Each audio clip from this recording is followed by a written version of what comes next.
Are you ready to beat the heat and stay cool, but not sure where to start? Don't worry, we've got you covered.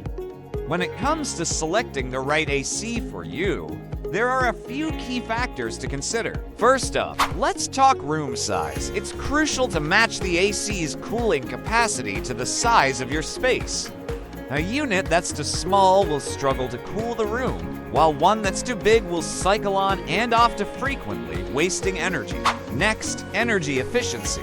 Look for units with a high energy efficiency ratio to keep your energy bills in check. Cooling capacity is another big one.